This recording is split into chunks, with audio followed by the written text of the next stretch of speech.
In today's lesson, we're going to talk about how to create a budget and utilizing your Excel spreadsheet to do so. Let me zoom in a little bit. First of all, let's make a list. If I were to go to the grocery store, say groceries, okay, I'm going to create a random list of items.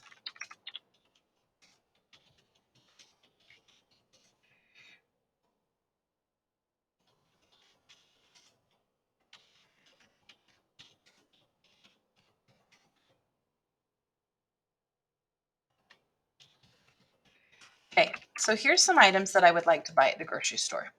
First of all, just as a review, if I want to change any of the formatting issues, I could change font here. I could change size here. I could change color here, and I could apply color in the cell like that.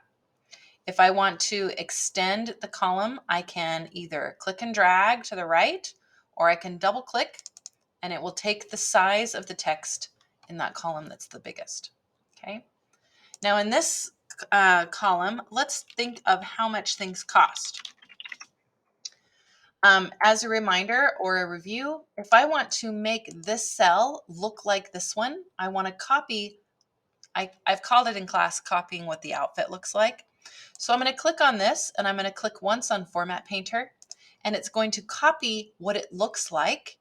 See how my cursor now has a paintbrush, and I'm just going to click and it's going to copy what it looks like. Okay. In this column, let's talk about how much things cost. I'm just going to guess and I'm going to estimate.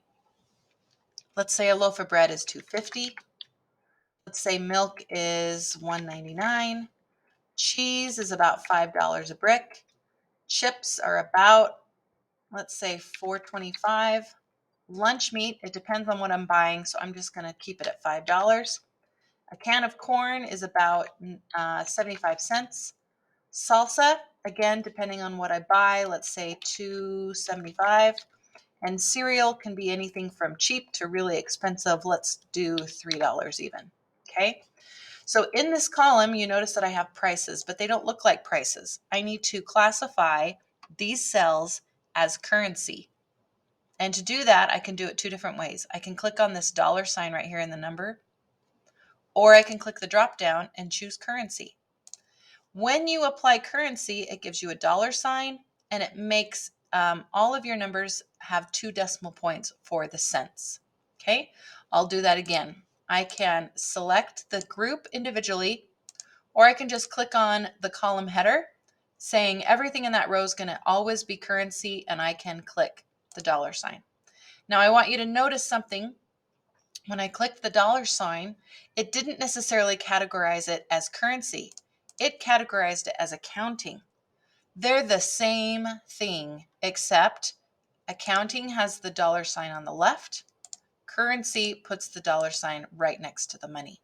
You may choose either way. Okay. The next column I would like to figure out the quantity. Abbreviate, copy the format.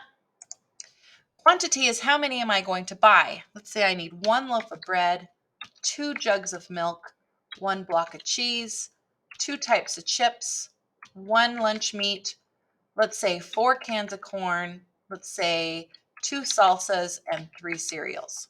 Okay? These are just basic numbers. Now let's figure total.